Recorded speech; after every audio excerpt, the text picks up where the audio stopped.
வணக்கம் நண்பா.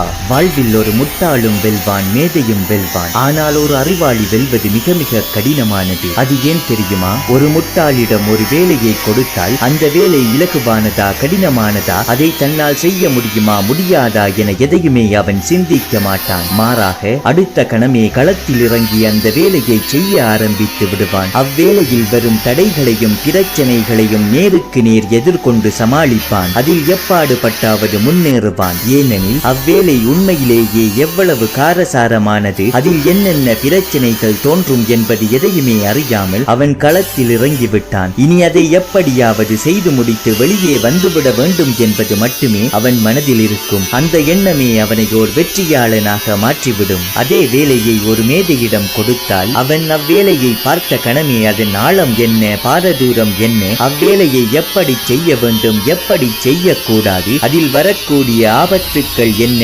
நன்மைகள் என்ன என அனைத்தையும் அறிந்து கொள்வான். அதன் பிறகு அவ்வேலையை செய்யலாமா வேண்டாமா என அதே கணத்தில் முடிவெடுத்துவிட்டு தனது முடிவை அமலாக்க ஆரம்பித்து விடுவான். ஏனெனில் அவனிடம் வாழ்க்கை குறித்த ஒரு மிக பெரும் அனுபவம் இருக்கும். இதற்கு முன்னரே அவன் பல வெற்றிகளையும் தோல்விகளையும் சந்தித்து மெருகேறியிருப்பான். அதனால் ஒரு காரியத்தில் முடிவெடுப்பது அவனுக்கு மிக மிக எளிது. ஆனால் இதில் அறிவாளிகளது நிலையே பரிதாபமானது. அவர்களிடம் வாழ்க்கை பற்றிய போதிய அனுபவம் இருக்காது. எதையுமே யோசிக்காமல் ஒரு வேலையை ஆரம்பிக்கும் தைரியமும் இருக்காது. எனவே அவர்கள் முன்னால் ஒரு வேலையை கொண்டு போய் வைத்தால் அது குறித்து அவர்கள் பல கோணங்களில்